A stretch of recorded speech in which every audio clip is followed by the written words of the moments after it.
Hello everyone, it's Jamal Thomas. Welcome to the Progressive Soapbox.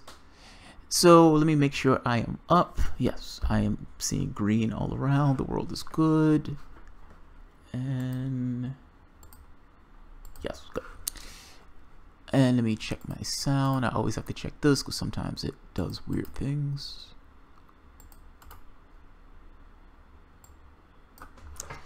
Alright, so I am going to take it that everything is up and everything is running. I wish to discuss the Republican healthcare plan. No, not healthcare plan, I'm sorry, Republican tax plan. Let me check one more thing before we start, because this always causes issue. I should be back up. And I am back up. Good, the world is good. So yes, I want to discuss the Republican tax plan.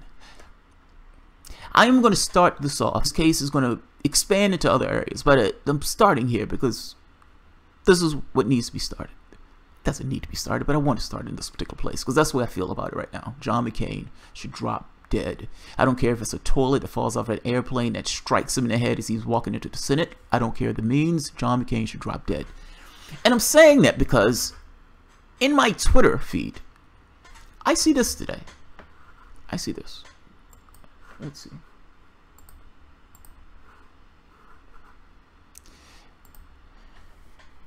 Senator John McCain announces support for the Senate GOP tax bill. This is not a perfect bill, but it's one that would deliver much needed reform to our tax code, grow the economy, and help Americans get more hard-earned money. Hard-earned money. It's not going to grow the economy. That's a flat-out lie. There's no economist. There was one economist out of, I think, 50 or 60 that said this will grow the economy. All of them agreed that it will raise the deficit. And I'll show that article. This is not a perfect bill. That's true. That is a flat fact true. That is the only perfectly true thing that John McCain said in this. But it is one that will deliver much needed reform to our tax code. I have no idea what that means. Nobody knows what that means. That statement has no meaning at all to it. Grow the economy, that's just a flat-out lie, and help Americans keep more of their hard-earned money. Now, that's the interesting part. That's the interesting part. He's not talking about you. He's not talking about you. He is talking about other Americans, the 1% of Americans, not the other Americans. The other Americans, the 99% of the population. Yeah, you're going to be the people who they're going to harvest in order to give the money to the 1% that John McCain is talking about here. Now, you may say, yeah, dude, but you're saying that the guy should drop dead. They're talking about policy. They're talking about policy. Now, I don't know why, but Americans have this idea that the things that these guys do, the decisions that these guys make in this office, in no way actually affects the real and tangible world, meaning the physical matter reality that you, I, and 7 other billion people around the goddamn planet exist in. That when they do a vote, it seems like such a trivial thing. They're saying yay or nay on a particular piece of legislation or a particular piece of policy. They're just saying yay or nay. He's in a suit. He's saying yay or nay. You understand that that yay or nay has real world implications to people all across the world, but in this very specific case, to us, everybody else. This slippery language that obfuscates the reality of what's taking place. They never tell you the reality of it because ultimately the reality of it looks extraordinarily bad. But they're doing this in broad daylight. Like, this is not, we're doing this behind the curtain. This is, yes, we're going to rape the public and we're going to put 1.5 trillion on the debt and we're going to give the top 1% a ton of cash in the process. John McCain is lying here. And not just lying here, you have to look at what are the policy implications. What is going to actually take place? What is the difference? What is the change in the country based upon the legislation that this decrepit person is voting yay or nay on? You understand, John McCain was for pretty much every war. You couldn't find a war John McCain wasn't for. The bomb Iran thing, that stuff. You have a person who was perfectly okay with murdering civilians abroad. And I say civilians because certainly if you're going to bomb people abroad, particularly in military conflicts that are wars of choice, you're murdering civilians. You're murdering civilians. So I already have a low appraisal of John McCain just from that standpoint alone. If you're willing to murder civilians in this kind of unempathetic way, as if because you're wearing a suit and you're making a vote, that vote is completely disconnected to the fact that you're just talking about murdering civilians. And now, at home, yeah, fuck those people. Those people don't count. At home. And I'm saying that from the Republican perspective and from most of the people's perspective in America. Well, this is you now. This is not just them. This is you.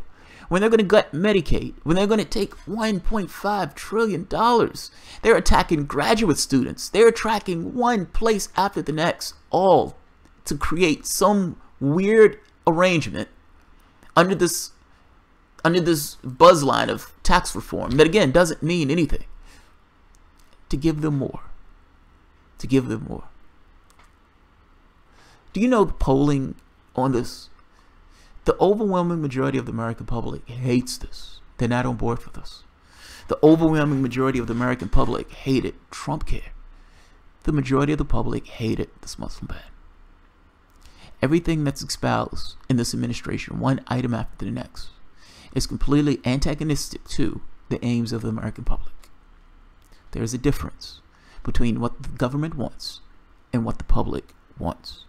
And I'm saying you have a disconnect. You have a rogue government at that point. This bill is gross. This bill is immensely gross. You understand that I've said this before. Half of the country is on a poverty wage. I mean, half of the country is essentially service sector jobs, and those people are living in poverty. And in a situation where you have massive amounts of economic inequality, Obama gave 95% of the wealth to the top 1%. That number blows me away. That number blows me away. And Trump, hating Obama, hating his gut, saying, it's a tough number, but we can beat it. We can beat it. We can give 99% to the top 1%. Yes, we can beat it. We have 5% of room of growth. We can fuck over the public even more than the last Democratic president. This is not just Republicans, by the way. Like, I understand that right now Democrats seem pretty lib because they're going against this kind of rapacious, repugnant, Republican-led government. Yeah, you can say whatever you need to say in order to be this kind of opposition figure. You're fucking awesome as opposition. The problem is not opposition. Part of the reason why this country is enduring the stress right now is because of the last 8 years, the failure of the last 8 years in administration, not to mention the shenanigans that the Democratic Party assumed at this point, that it was just the governing class. It's just for us to win. She is inevitable. She's going to be the president of the United States. I am Obama. I am fucking awesome. And I am going to hand this over to Hillary Clinton, and we're going to have this Democratic majority forever. I'm going to hand her my votes. I'm going to hand her my votes. And believing this so fervently that you were willing to cheat one of the candidates in the primaries. It's fucking amazing. Fuck democracy when it becomes inconvenient. I'm saying, though, I'm just trying to make a very particular point. Obama enshrined 80% of the Bush tax cuts into law. Those ghastly, disgusting tax cuts that the Democrats bitched and moaned and fought about X number of years ago when Bush was in office. Were they disgusting when Obama was enshrining them into law? Or were they just disgusting when Bush was putting them out in the first place? Which one? Which one? I'm saying that both of these parties are fundamentally corrupt, and both of these parties are fundamentally bought. And you may have one party that's less bought and less beholden, but let's be honest. You have massive amounts of income inequality. You had a situation that paralleled the Great Depression. Everything came to a stop. Capitalism blew a fucking gasket. There was not enough money at the bottom in order to keep the system going, and the system imploded. You had FDR. Thankfully, you had FDR. Unfortunately, you also had Hoover during that time, where he just fucked around and made things worse. Your country was at the precipice, where it needed to have an actual and honest evaluation of the way things were going and the way it was in operation. Particularly your political apparatus. And your political apparatus was in no way up to the challenge of dealing with that issue as it took place now, in the same way that it took place back then. The same strategy was in the 40s. Obama protected the banks and coddled the bankers. And you always have to ask the question, did it have anything to do with that some of his biggest funders were bankers? Did that have anything to do with it? Now, Democrats may hate Trump. I am with them on this. I think he's absolutely disgusting. But they never want to take that extra step of saying, wait a minute, why did people in this country put that guy in that office? Obama was awesome. Why didn't they see how awesome Obama was? Why didn't they see it? They don't get it. They're in a fucking bubble.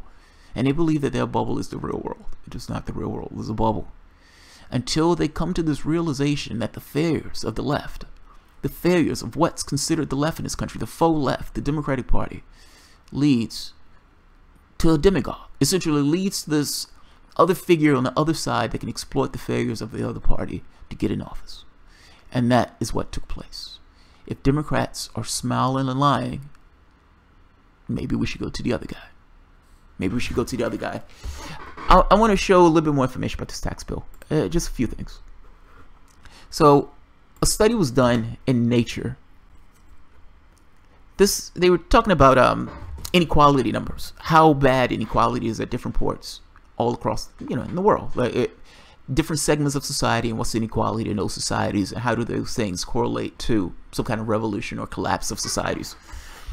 In the largest study of this kind, a team of scientists from Washington State University and 13 other institutions examined the factors leading to economic inequality throughout all of human history and noticed some worrying trends. Using a well-established score for inequality called the Gini coefficient, which gives perfect egalitarian societies a score of 0 and high inequality societies 1, they show that civilizations tend to move towards inequality as some people gain the means to make others relatively poor and employ it. Coupled with what researchers already know about inequality leading to social instability, the study does not bode well for the world today. The part I want to get to is the United States, because this is mind-blowing. If you think of this idea of 1 being a perfect egalitarian society, 0 being perfect egalitarian and 1 being, completely unequal. So overall, the highest historical Gini of the researchers found was that of ancient old world, think of Rome, which got a score of 0.59. While the degree of inequality experienced by historical societies are quite high, the researchers note that nowhere near as high as the Gini score we're seeing now. Even given the possibility that the Gini constructed here may somewhat underestimate the true household wealth disparities, it is safe to say that the degree of wealth inequality experienced by many households today is considerably higher than has been the norm over the last 10 millennia. The researchers write in the paper, that's mind-blowing. That's mind-blowing. On Monday, global report from Credit Suisse, I may be pronouncing it wrong, showed that modern humans are continuing the trend set by predecessors. The report showed that half of the world's wealth really does belong to a super rich 1%, and that the gap is only growing. So, this is the pretext. That's real world. That's a study. That's real world. And the reason I'm making this case of saying that is real world, you often hear me take this argument of some of these issues are not ideological. Some of these issues are technical. What is your goal? What is your goal? If you're saying my goal is to, create jobs and my goal is to do this and that, all right, what's the way to do that? Now, if you're going to take a purely ideological standpoint in this decision, you don't really care about the answer. It's purely ideological. Whatever Donald Trump said on that campaign trail that he wanted to do dealt with the misery of the people who were in this inequality space. Meaning the section of the population that said, I need something different. I want change in the way this government is operating. I want something that's fundamentally different. I'd argue that part of the reason those people got to that point was because of this. Social unrest. People flailing for anything that they can get their hands on that they think that may save them from what they consider to be this kind of morass or this failing of their republic. They would have chose Sanders. He was definitely outside the norms of what's considered the Democratic Party, but the only choice available was Trump, and so they went with Donald Trump. This is the world you got. Those people were lied to. Don't misunderstand me. Those people were conned, but they were conned because they were susceptible to being conned. The failures of the left allows for the rise of the right. Given the options, society usually chooses the left. But if that left is not available to them, they will choose the right, in this case, Donald Trump. The guy who is perfectly willing to lie to get to where he needs to go. He lost to a reality show host. I can't believe that. That's mind-blowing to me. But what's important to note here is, though, even though Hillary Clinton lost a reality show host, if Hillary Clinton won, Obama gave 95% of the wealth to the top 1%. Do you think that number would have been somehow different with Hillary Clinton? She got $1 billion. She got $1 billion to run in that election. She could have burned that money on the White House lawn. She got $1 billion to lose to reality shows. Do you believe that what she would have done in that office would have been radically different from Obama? She would have been more hawkish, yes. She would have spent more of the money on the military, yes. But do you believe that she would have in any way given less than that 95% of the wealth to the top 1% during her term? Even if you're talking about her just being status quo, why are you okay with 95% of the wealth being given to the top 1%? And how on earth is a Democratic president who's supposed to be representing the 99% give that much of the worth of that 99% to the top 1%? Neither one of these parties are representing your interests. One party used to scam that the other guy is a fucking maniac. That's their scam. We can be horrible because the other guy is a fucking maniac. You vote for that guy because from comparative of the two, you think, well, he's less of a maniac. And you begin to think that that's the political norm. That two corrupt parties running the government is the political norm. Them doing favors for their buddies. Them having this revolving door in regards to the things that they do. You believe that this is the norm. That is not the norm. It is not the norm. Or at the very least, it doesn't have to be. Let's keep going. So, let's go back to the John McCain thing for the moment. In addition to John McCain being willing to murder people abroad, just wanton murder of civilians, he's supporting this bill. He thinks it's far from perfect. It's far from perfect, but we need tax reform. But what is the expense that John McCain is willing to give $1.5 trillion on the debt? Put that on the debt in order to give rich more. What else is he willing to do for this? Meaning, if he's doing this bill, what are the other aspects of this policy that's going to take place? Income inequality is already at ridiculous highs going back to the Great Depression era. It looks like that will be an issue, seeing that the public is hurting in this way. But no, it's not an issue for John McCain. John McCain is cancer. But John McCain is perfectly okay with more people losing insurance in the United States. The CBO, Congressional Budget Office, did a report. This is The Guardian. The CBO is bipartisan. It's impartial. They don't have a dog in the hunt. They're just functionaries in the sense of technocrats. The CBO Budget Office, a nonpartisan federal agency, estimated last month that 23 million people will lose their health insurance over the next decade if the Republican bill passed the House and made it into law. The CBO is yet to score the Senate version. Various studies have looked at whether uninsured people have a higher risk of death. The mostly cited published study in the American Journal of Public Health in 2009 found that nearly 40,000 Americans die each year as a direct result of being uninsured. Now, let's say you take that number as being, if you say, dude, I don't necessarily believe in science, so I don't necessarily believe in that particular number, and there were issues with that particular study, fair enough. But certainly you understand that people's hardship increases when they don't necessarily have access to insurance. Certainly you understand that there are some people that say, I'm not going to the doctor, I'm not going to the hospital, and those issues become worse because they don't necessarily see those issues when they don't have insurance. Let's say that number is half. Let's say that number is just 20,000 people. John McCain is okay with 20,000 people dying each year because they don't have health insurance. I don't know what the number is at the point where those people start losing insurance. I'm just making the point that American lives are going to get much more difficult because many of those people are not going to have access to health insurance. There was already 20-some odd people that didn't have health insurance with Obamacare. Republican plan is going to shed even more of those people off the healthcare rolls. So John McCain, willing to murder civilians, willing to bomb abroad, pretty much any pretext. I have an erection, let's bomb somebody. Let's bomb somebody. Let's kill civilians, that gets me hard. And he's willing to throw people off the healthcare rolls. Now, John McCain knows that he's throwing people off the healthcare rolls. John McCain, trust me, knows that he's throwing people off the healthcare rules. He knows this means less people are going to have health insurance. John McCain is paid to the Senate to do a job, or sent to the Senate to do a job. That job has nothing to do with you. His speech tells you who his audience is. When I say this doesn't apply to you, I'm talking to you because I assume that you are my audience.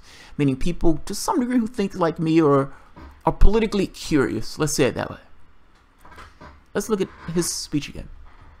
I think it's good to know who he's talking to. Senator John McCain announced support for the Senate tax care bill. This is not a perfect bill, but it is one that would deliver much needed tax reform to our tax code, grow the economy, and help Americans keep more of their hard-earned money. Thing is, it's not helping Americans keep their hard-earned money, at least not to my audience, not to you. John McCain's audience is not the 99% of the population. John McCain's audience is the top 1%. And when he's saying you're going to keep more of your hard-earned money, he's talking to them. This raises taxes on the middle class. Raises taxes on the middle class. Let's keep going. Trump's plan gives $520 billion to wealthy foreigners at the expense of the American middle class. This one is Newsweek.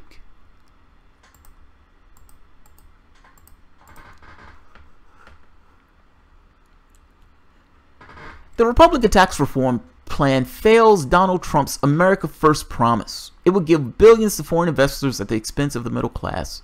If the plan passes through the Senate this month, foreigners will see more money than all middle-income households in the United States combined. That's because foreign investors now own more than $6.5 trillion worth of United States equity and investment fund shares, and about 35% of all corporate stock, according to data from the Tax Policy Center. The GOP plan will lower corporate tax rates to 20%, benefiting foreign investors at the cost of at least $52 billion each year, or $520 billion over the next decade. This is the direct transfer of wealth from the American middle class to foreign investors, Senator Chris Van Hollen, the Democrat from Maryland, told Newsweek. It's totally backwards. This provides huge tax windfalls to wealthy foreign stockholders, paid for by middle-class households. This is their plan. I am consistent with my question when I ask these things. What do you represent and what do you stand for? As a party, what do you represent and what do you stand for? Now, Obama and the Democrats gave Obamacare this half-ass, a utopian vision of markets and people, this win-win scenario that ultimately just only benefited the markets themselves. Same question to Republicans. What do you represent? I've seen Trump care that fucked over the public itself. I've seen this tax plan that is fucking over the public itself royally for the expense of 1% of the population. And I've seen net neutrality. I've seen one policy after the next that antagonistically went after the American public, the same people who put Trump in that office. Let's keep going, because this gets same thing.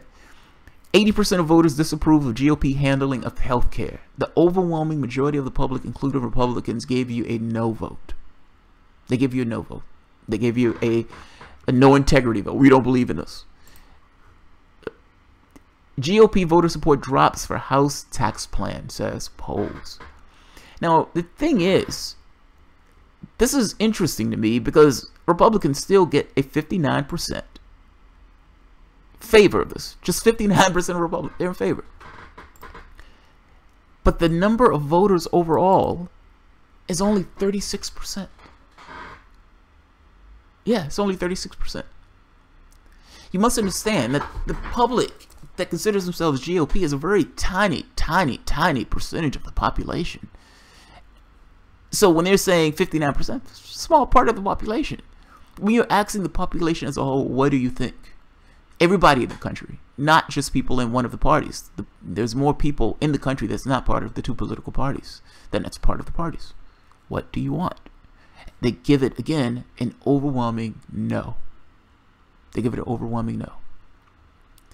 John McCain is taking on policy, either out of politics or even out of him just being a Republican human being, that's going to adversely affect the public itself. And it's going to bring hardship onto the public itself. A public that is already hurting, where the overwhelming majority of the majority, at least, let me say over 50%, are making under a middle wage income, essentially in poverty. Essentially in poverty. John McCain thinks this is okay. Other Republicans think this is okay. Donald Trump thinks this is okay. What do you think? What do you think?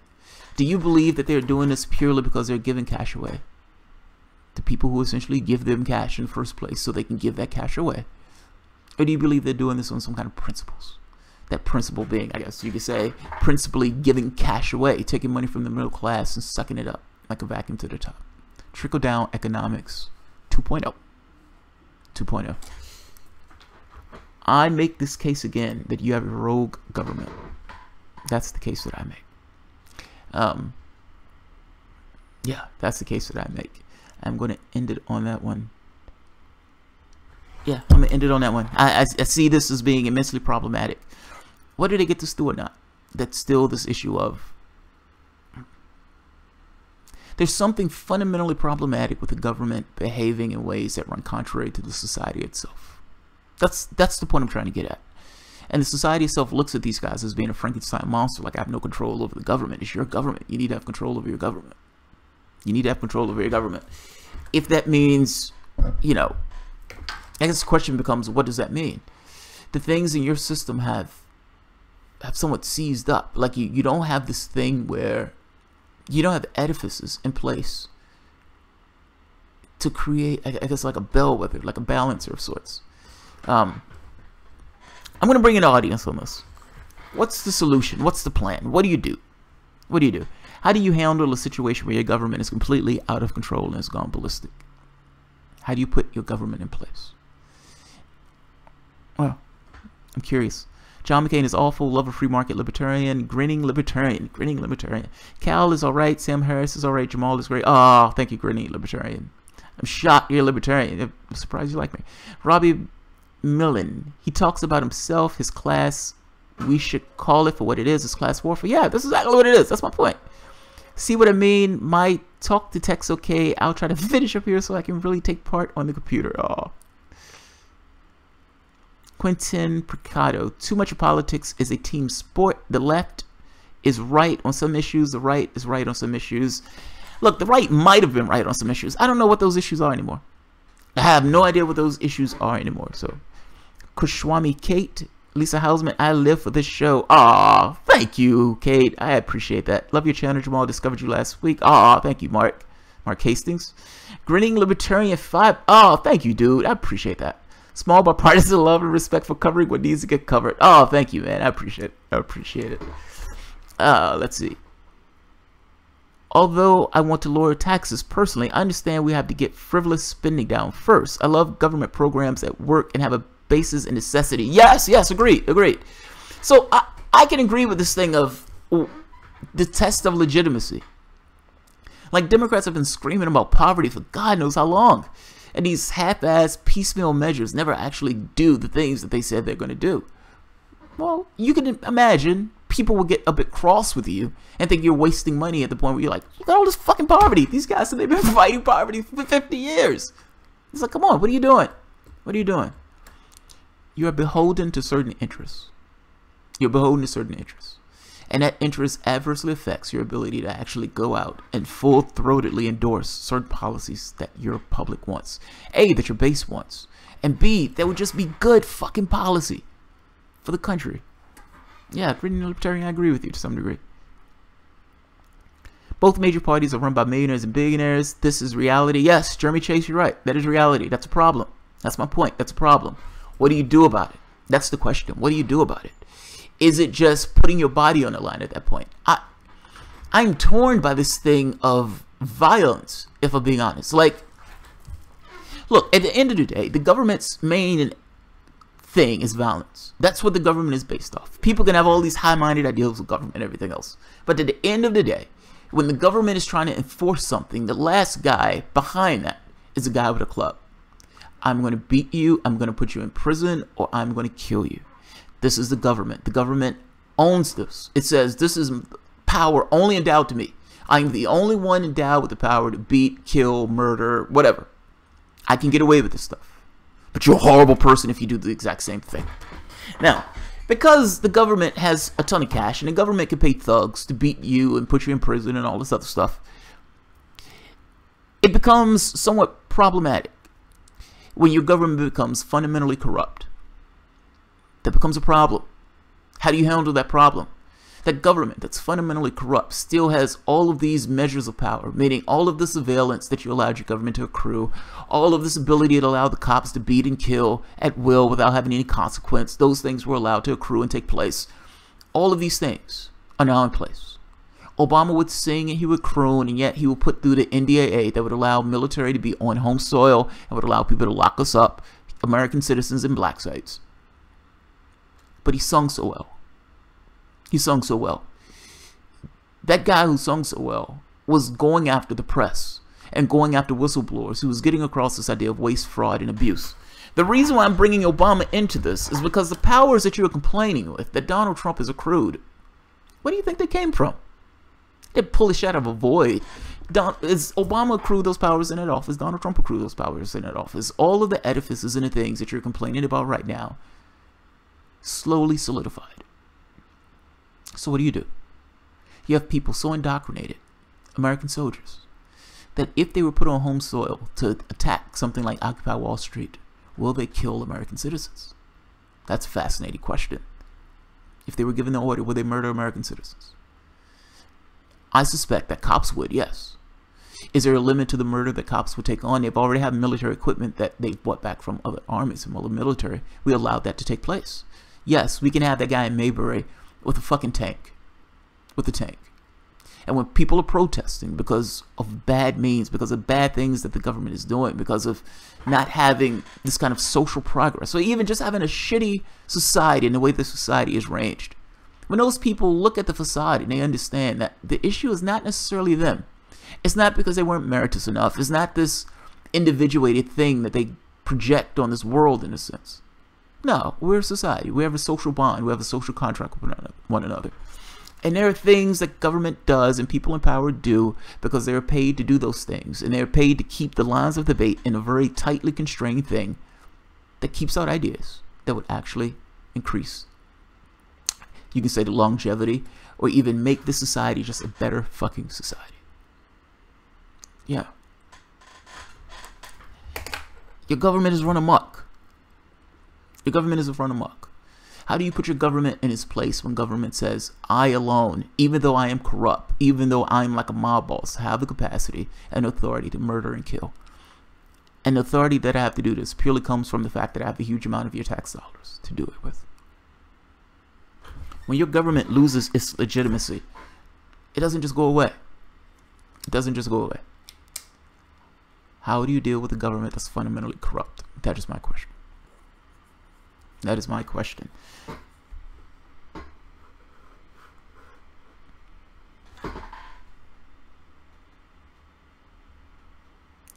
Let's see.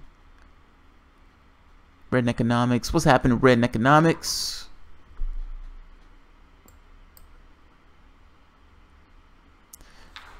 Let's see. Lisa Hauserman, Dominique Bucinelli. Are you saying that economics is one? Sorry for the confusion. My perpetual just walked in and I missed something. My perpetual. I don't know what that is. Mark Hastings found it eval 79. I'll check it out. Hell, I'll disagree with Jamal at times. None of us are ever going to agree on everything. No, that's true. A lot of people disagree with me at times. You'd be surprised at the number of people who are saying, no, dude, I don't agree with this, man. I don't agree with this. I think you're being too harsh. I think you're being too gentle. I think you're being too much of a whatever. Yeah, people disagree with me all the time. I'm perfectly okay with it. I'll even like it to some degree. Dominique Bustelli. Yep, Lisa, you hover over her name in the chat. Okay, wow. Grainy Libertarian Jeremy. Here's what we agree on. I hate war. I hate monopolies. Agreed. I like small business. Agreed. Even owning more than one location with a business, but corporations limit the market in several ways. Grainy Libertarian, I absolutely agree with you. I agree with you. Look, I've always said that half of what libertarians say I agree with. Half of it. Look, half of it. I don't like authority. I don't like this thing of this, you know, somebody being your superior. I think that's fucking insane. I don't like this idea of status. Well, one person, because this person has more ends than you do, there's society gives that a certain status associated with it. Fucking amazing to me. Yeah, I don't like a lot of this stuff. I can agree with libertarians on a lot of this. A lot of this. At the very least, let's join hands on stop war, stop corruption. If nothing else. If nothing else. Look, I talked to Hard Bastard the other day on Twitter. And I'm supposed to be going on this show in, I think it's next month. And he asked me, he's like, what topic do you want to talk about? And he was like, something, you know, kind of over this news stuff. Just a little bit above and beyond this news stuff. Because, you know, for the most part, we live in the news stuff. And he said, I like this idea that you had before. It's kind of left and right thing. I was like, well, let's talk about left, right, specific to corruption. Specific to corruption. And let's define what corruption is, so it's not this hazy terminology that these guys use. I would say, as lefties, we should define our terms. Define what you mean in things. None of this shit like John McCain putting out where you don't necessarily know who John McCain is talking to. Yeah. Define your terms. So what I mean by that is, if somebody is receiving $1 billion to run in an election, and that person is saying with a straight face that they're in no way being swayed by the $1 billion that they received, that person is a liar. And that person is corrupt. And I would say that that's a problem that needs to be dealt with. Meaning, you need to get money out of politics. That should be a fundamental basis, whether you're Republican or Democrat. And if you're in this camp of, I'm a libertarian, I want my government free for business and all this other stuff, we can fight on the business stuff, we can fight on the things we ideologically disagree with. But those are fights that we have based on ideology. I disagree with this, and we can come to some agreement with it. Not, I'm being paid to take a position. That's different.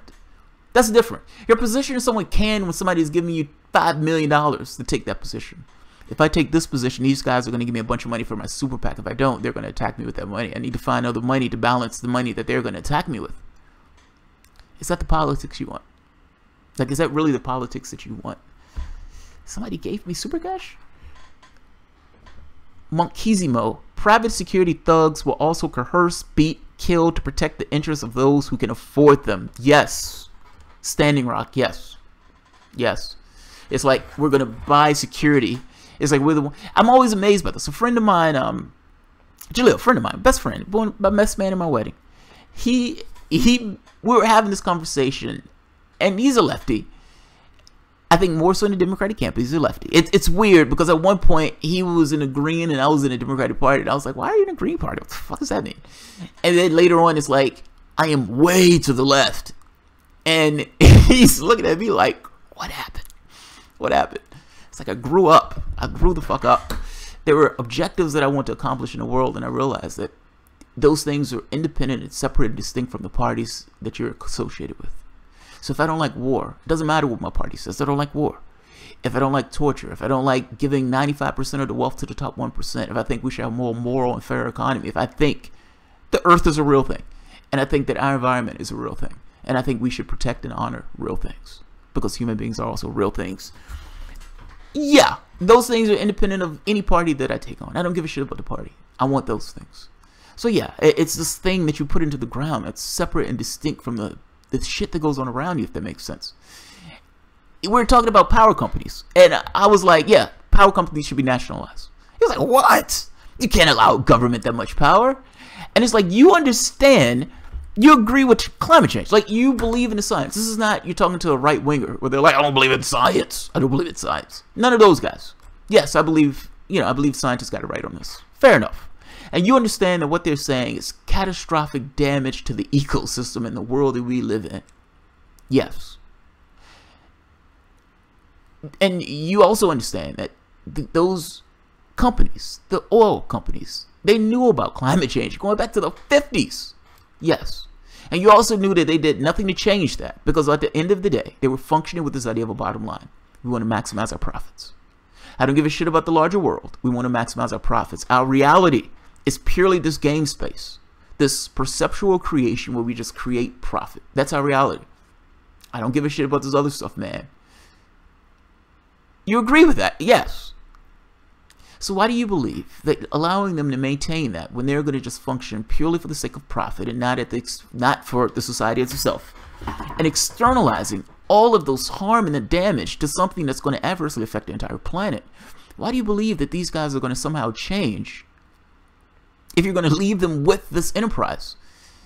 No, we're going to nationalize it. If these costs are going to be externalized to the entire nation, we're going to deal with this from a standpoint of energy is a security issue. It's a security interest. It's a national interest. This was ours. We're nationalizing this. And he's like, well, yeah, that's giving the government too much power. I said, as opposed to giving the 1% too much power. There's a fundamental misconception that government is not your apparatus. Government is your apparatus. That is your club. That is the thing that you yourself are supposed to use to beat back corporate interests. It has been usurped. And there's been this weird turnabout in the way that people perceive government. And I would argue, large part because of Democrats. They're so ineffectual. It's like, how can you get behind somebody that's weak? They're so weak. They're like spaghetti. You don't even know what they stand for. And so you have these squishy people getting into office and they don't necessarily know what they stand for. So they give you some half-ass Obamacare plan that the Republicans are tearing down and people are seeing their rates go up. What are people supposed to think of the way government is going to pursue some service or some enterprise? You tarnish it by your failure. That's my point. That's what I'm getting at. That's what I'm getting at. So, yeah. Yeah. But yeah, government is your club, man. Government is your club. That's not for them, if that makes sense. It's been bought off. Jaleel has this... You have no influence in 1%. You understand that, right? The stuff that they own. So when 1% draws a line around 50% of the globe, one person draws a line around 50 items, or 50% of the world. You have no say-so in that. They're going to use your tax dollars to beat you in the head when you're trying to get more resources from these particular people. No, that's your club. That's supposed to be your club. You need to take it back. You can't have a rogue government. And the last thing you should have is a government that's taking money from you using that exact same club and giving it to them. It's fucking amazing. Nationalize power utilities. Yeah, you should. No private company should control things that people need to survive, period. Agreed. Zach Simpson, fucking agree. Couldn't agree with you more. Red economics. From what I've seen, it seems that human needs should be subsidized. Yes. So, look. Capitalism could make some argument prior. But at this point, once you reach the technological level where you can supply everything that people need, what else do you need?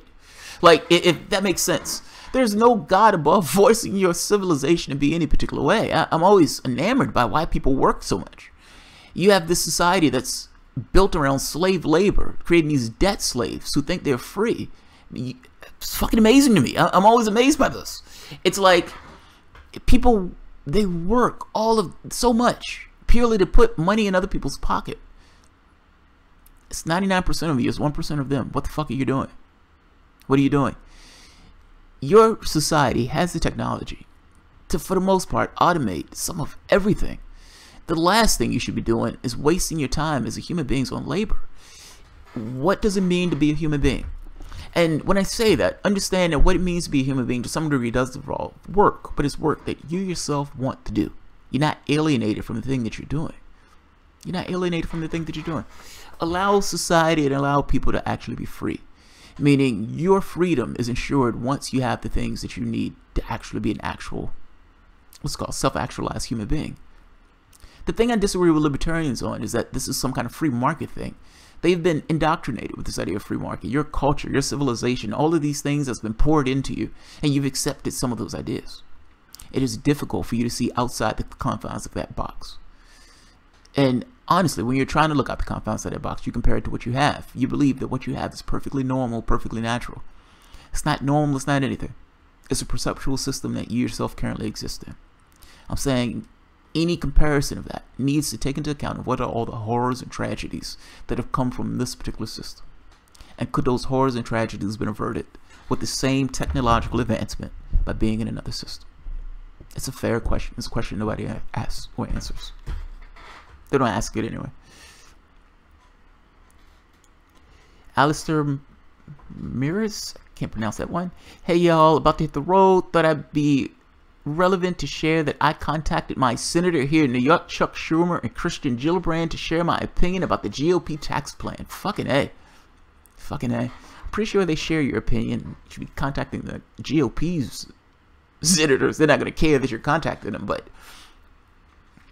Look, I've been too harsh about the protest thing. There is something to be said about making their life a living hell, whether that's flooding them with calls, whether that's getting in their way, whether that's... What I would love to see, in my wildest dreams, what I would love to see is 5 million people not go to work the next day. 10 million. Fuck it, 20 million. There's 320 million people in this country. A general strike. Everybody stops. Bring it to a halt. Bring it to a halt. Bring the entire system to a halt. There's a juxtaposition between this idea of slave and master. Whereas at a certain point, the master no longer can do what the slave does. Meaning the master, in the same way that the slave is dependent on the well-being, his well-being is purely dependent on the master's well-being is purely dependent upon the slave, because the master can't do what the slave does. There is an illusion in the system that you are beholden to plutocrats. You're not beholden to plutocrats. It's the other way around, and to be honest, to be more accurate, it's a little bit of a relationship of both. You guys work together. Labor forgets that, and labor allows itself to get put in positions where it loses power. Automation is a loss of power for labor. Shipping jobs overseas is a loss of power for labor. You should be working as a collective, as if your labor is one thing within the country itself. Otherwise, you're going to be, manhandled because you think you're a separate individual entity as opposed to being a united group. It's the strength of unions. The strength of unions. GOP needs to be reminded that most of them are up for re-election next year. Wall Street doesn't have enough votes to ensure that. And if you piss enough people off, I agree, Pat, the question becomes, who's going to be there to receive it? I understand they're up for election next year, but who's going to be there to receive it? Is it just going to be some milquetoast corporate Democrat like the stooge that got elected in Virginia? Or is it going to be somebody who actually represents your interests? It's kind of the problem with Donald Trump being that gross. Lisa Houseman, I would have to catch the rest later. Thank you for the nice chat. And thank you, Jamal. You are my new fave. Well, Jimmy Dore too. Ah, thank you, Lisa. I appreciate it.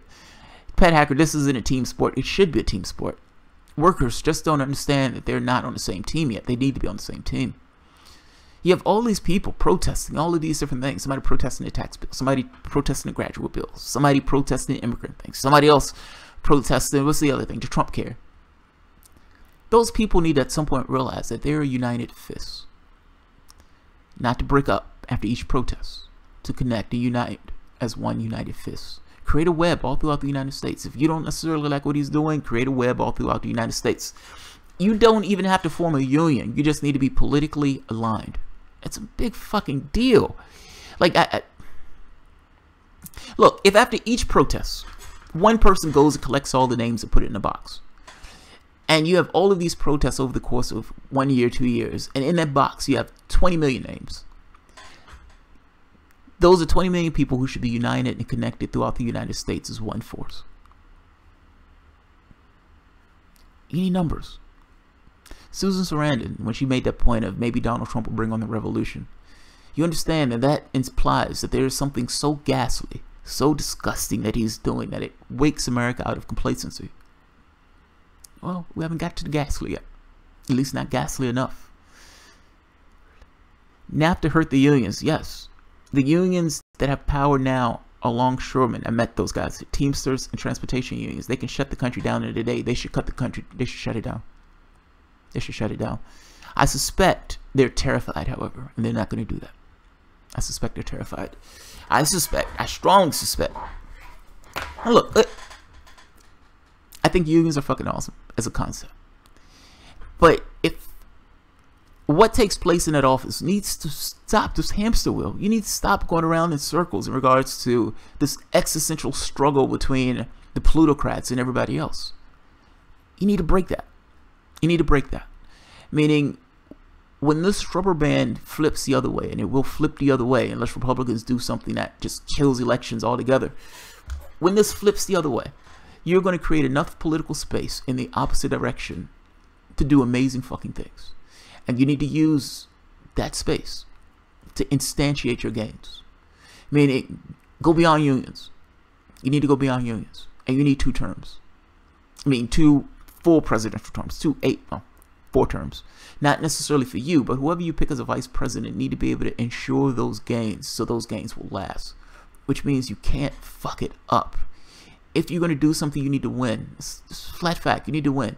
You need to be able to beat the head out of one Democrat after the next if they're not going to tell you a lie.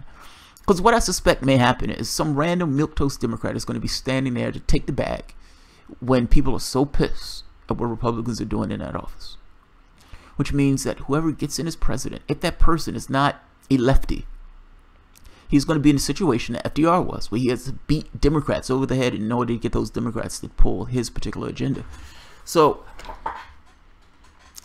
this is one of those. I felt like Trump was an opportunity. I felt like if he was bad enough, he would wake people out of complacency.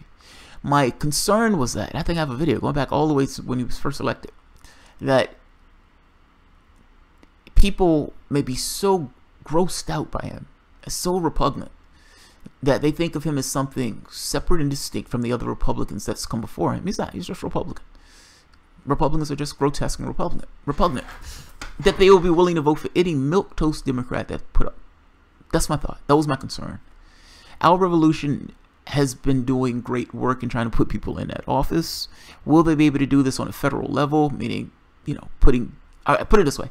How successful would they be at the federal level? That's the question. How successful?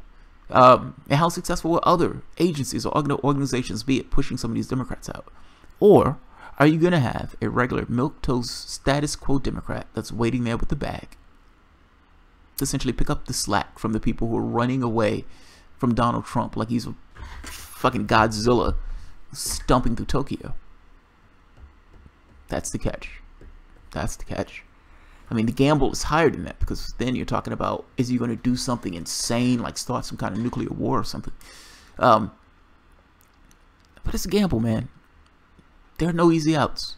We've let this country go in arrears for a very long time. And these guys have gotten so craven, they figure, fuck it. They let us get away with this other stuff. Why not this? Why not this?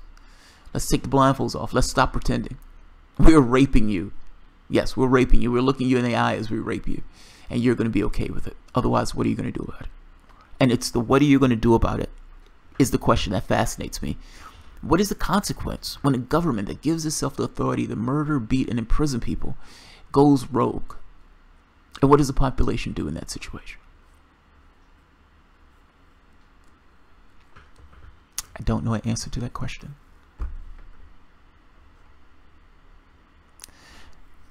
D. Martin, unions, dude. Yo, union dues and union training save management training money when they inevitably flip into management. D. Martin, we need to go beyond unions. This is my point. We need to go beyond unions. I think unions are great. Unions serve their thing, but we need to go beyond unions. The government needs to go into this thing of worker co-ops. If you're going to be a lefty, goddamn it, be a lefty. Be a lefty. Understand your agenda and understand what you're going for.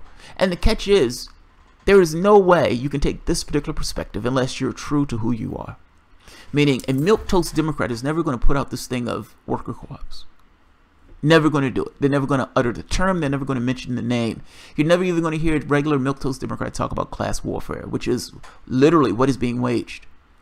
Since 1980, do you understand that the wages of the middle class and the poor, and by middle class, they have these varying scales, but ultimately has been flat. The wages of the top 1% has gone immensely high, like it's to the level of pharaohs. I've read that index report about inequality. It is beyond anything that we've ever seen in history. That's where we are. All the resources in the world, and yet all of this poverty in this nation. So it's not one of those things where it's hidden. It's over the top. It's in your face. It's in your face. I still ask the question, what does a society do when the government of that society has gone rogue? What does a society do? Your government has gone rogue. Your government is completely unresponsive to the things that you as society wants. What do you do? What do you do? That question lingers because I think that's the operative question. It doesn't, all this other stuff, protesting, marches, they don't care. They don't care. They fundamentally don't care what you think. What they care about is maintaining their seat. That's all they care about. And up to this point, the public has been so disengaged that whether or not they can even maintain their seat through this, they might be able to. If John McCain was going to live for X number of years, John McCain might have been able to run again regardless of the votes that he made. He's John McCain. People know him because they know him. They'll vote for him again. His performance doesn't matter. It doesn't matter. What does your government do? What do you do as a society when your government is unresponsive to the wants and the needs of that society? That's what I'm asking. That's what I want to know. Ben Jealous just pickled an establishment insider as a running mate. I am not shocked. Jeremy Chase, I'm not shocked in the least. Ben Jealous was the guy that was arguing with Jill Stein. And in arguing with Jill Stein, essentially glossing over all of the stuff that Obama did when he was in that office because he's arguing against Jill Stein. Let alone this idea of you shouldn't be running in the race. I mean, most of his argument boiled down, you shouldn't be in this race. You're hurting my candidate. I'm hugging Hillary Clinton. You shouldn't be in this race. Think about that. The problem with the situation is democracy itself. That's the problem. According to Democrats, democracy is the problem. Hillary Clinton was a perfectly nice person. You guys should put her in office. Worker unions were originally meant to work towards co-ops. They were beaten and murdered. Yeah, they need to be co-ops, and they need to be government funded. Meaning government needs to assist in the building of these co-ops. If you're going to be a leftist, be a leftist. And the policy and the things that you espouse need to be put into a way that the public, that's good policy, by the way. That's damn good policy. The public will get behind it because it's damn good policy. But puts a knife in the heart of the people who've been trying to rape you over the past 40, 50 years. This is class warfare. You need to understand that you're in a war. And media and politicians, for the most part, shut the fuck up about class because they didn't want to have this conversation that would adversely affect the people who are either buying media or the politicians themselves. Meaning the same thing that was buying politicians owns media to some degree. And I'm not necessarily saying it's one person. I'm saying just collection of the 1%. And certainly you can understand that there's a perspective that they would like to put out in regards to class, and that is shut the fuck up about class. We don't want to have a conversation about class. Talking about class hurts our interests. Shut up about that class stuff. And that's what they did. And while they shut up about class, they didn't say squat about it. They raped you in the night.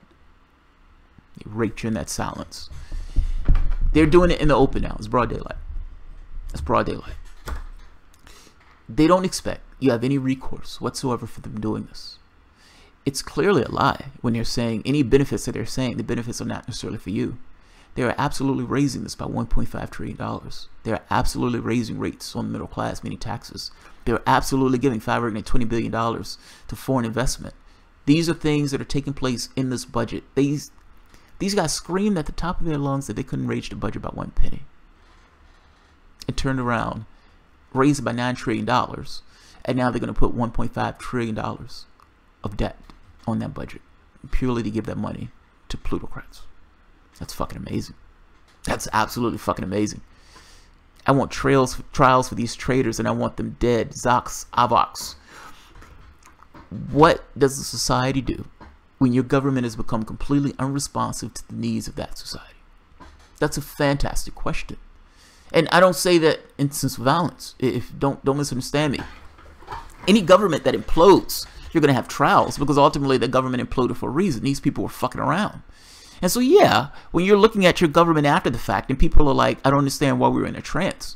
You look at Nazi Germany and these people were being good Germans. They were being good Germans. The government were murdering Jews. They were being good Germans. They thought this is just government policy. These politicians got up there and they just said speeches. Hitler was just a politician.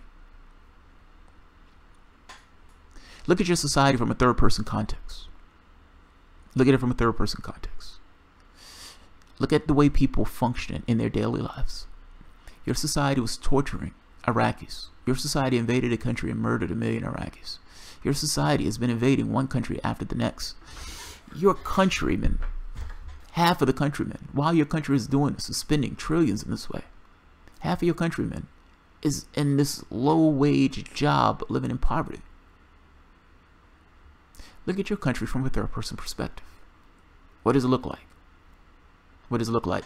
Locking down whistleblowers, going after WikiLeaks because WikiLeaks is exposing secrets of this government itself.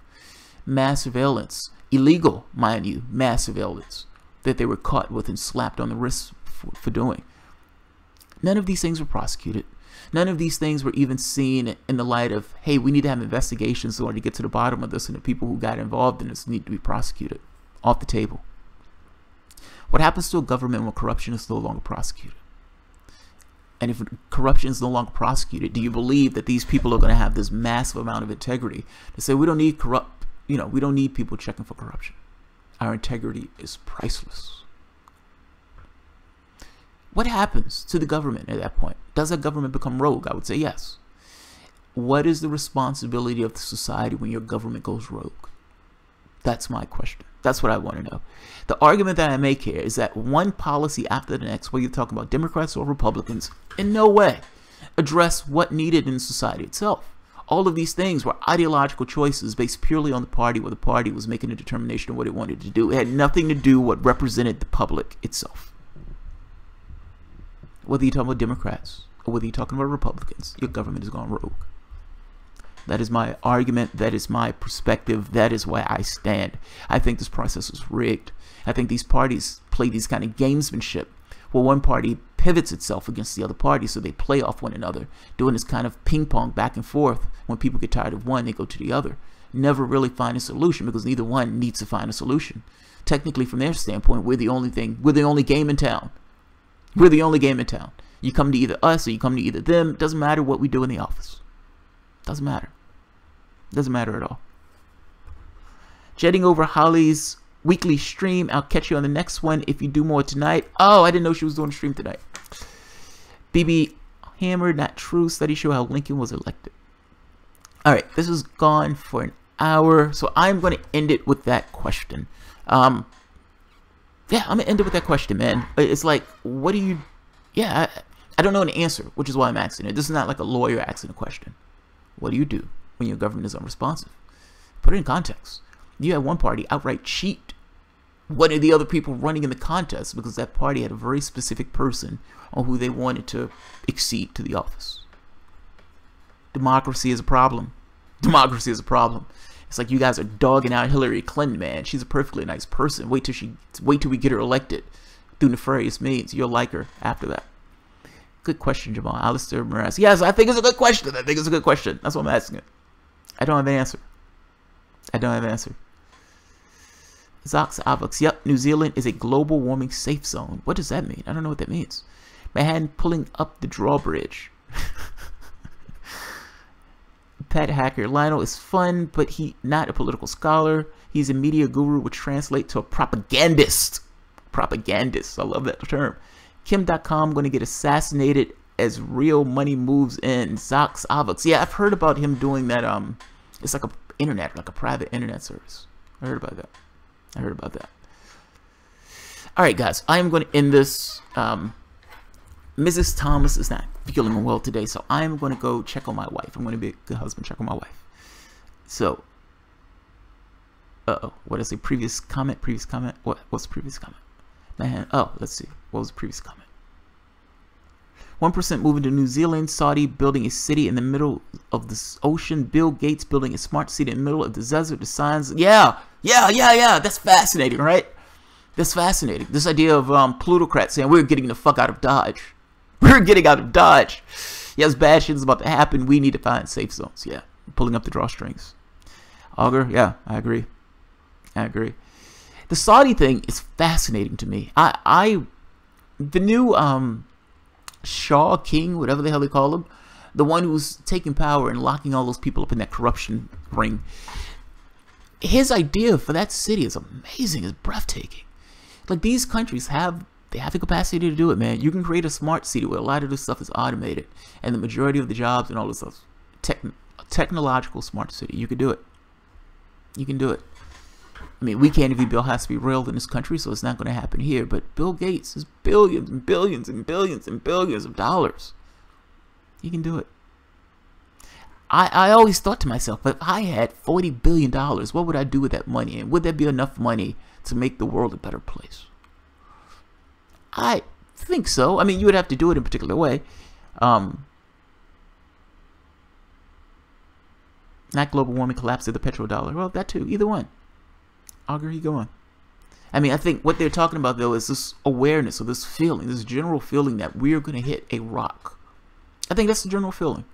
Whether it's climate, whether it's petrodollar, whether it's economic collapse, whether it's the society itself being destabilized from the level of income inequality. Whatever. There's a general feeling, man. Jamal, it means predictive global warming forecasts point to New Zealand as being one of the best places to live in the near future. Wow, that's amazing. Dominic Buscemi, I heard that when Jamal and his wife talk, he talks and she texts her replies to him to read. What? When Jamal and his wife talk, he talks and she texts her replies to him. Not typically. I mean, I don't even have my cell phone. You mean on here? Sometimes. Yeah, sometimes. Sometimes Mrs. Thomas is here. I think Mrs. Thomas is laying on the couch right now, not feeling well. So I am going to go and check on Mrs. Thomas. Thank you guys for showing up. If I get the opportunity, I'm going to standardize these at a time, so everybody knows that I will be here at a particular time. It's probably going to be between 6 and 8, like an hour between 6 and 8 at some point. But I got to be honest, I don't know what that time is yet, and I don't know what the time is yet. But I thank you guys for showing up when you see the indicator and I'm here. So I absolutely appreciate it. Yeah, particularly to the newbies, man. Not just the newbies, everybody. I'm always amazed that people show up to hear me run my mouth. So I appreciate you guys showing up. If you guys enjoy the content, feel free to share, like, subscribe, and of course, you can always support the Patreon. Augur, I don't know what the alternatives are to YouTube. I know there's a BitChute. There's another one called VidTube or something like that. There's another one called Minds. There's like 3 or 4 sharing sites that have started. I have not gotten to the point of using those yet. So, but yeah, those, as far as I know, those are alternatives to YouTube. I know Sane Progressives have been using BitChute. But whatever those platforms are still going to be subordinate to Google. Well, yeah, I'm not sure how that was going to work. Yeah. Thank you guys. I appreciate it. Yeah, you guys have a good night.